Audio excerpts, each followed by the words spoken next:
বিকেলে কিংবা সন্ধ্যাবেলায় চায়ের সাথে এই রকম একটা মুচমুচে রেসিপি কার না ভালো লাগে বলুন। চলুন কিভাবে আপনারা সহজে এটা বাড়িতে বানাতে পারবেন সেটাই শেয়ার করব। এর জন্য প্রথমেই আমি ময়দা নিয়েছি। এবার ময়দার মধ্যে 2 চামচ মতো সাদা তেল দিলাম ও পরিমাপ মতো লবণ দিয়ে ভালোভাবে মেখে নিয়ে অল্প অল্প জল দিয়ে একটা ডো বানিয়ে নিতে হবে। এবারে এটাকে আধ ঘন্টা মতো ঢাকা দিয়ে রেখে দিতে হবে। এবারে আমি পুরটা তৈরি করে নেব। এর জন্য প্রথমেই আমি 3টে সিদ্ধ করা আলু নিয়েছি এবং আলুটা ভালোভাবে সেনে নেব। এরপর এর মধ্যে একে একে পরিমাণ মতো লঙ্কা গুঁড়ো, গোলমরিচের গুঁড়ো, গরম মশলার গুঁড়ো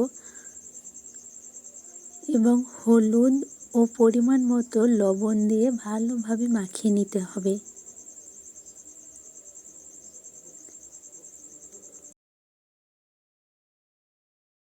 সবগুলো দেওয়া হয়ে গেলে ভালোভাবে মাখিয়ে নিতে হবে এটাকে।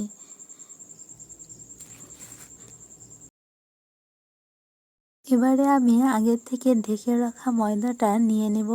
এবার ময়দাটা আবারও একবার ভালোভাবে মেখে নেব। এবারে ময়দাটাকে লই করে একটা বেলনার সাহায্যে পাতলা করে বেলে নিতে হবে।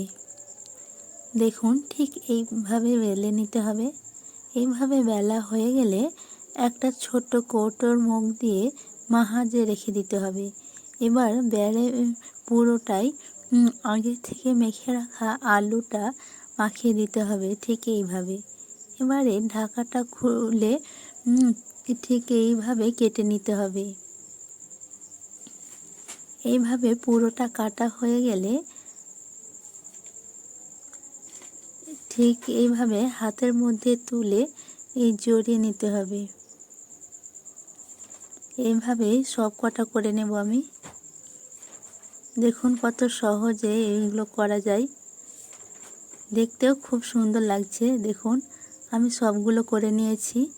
এবারে আগে থেকে কড়াইয়ে তেল বসিয়ে রেখেছিলাম। কড়াইয়ের মধ্যে সবগুলো একে একে দিয়ে দেব।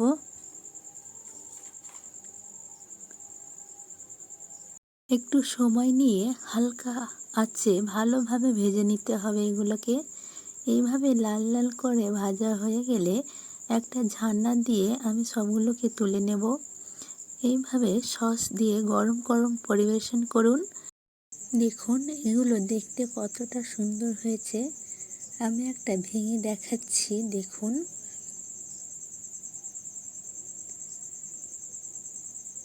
এর ভিতরটাও খুব সুন্দর হয়েছে।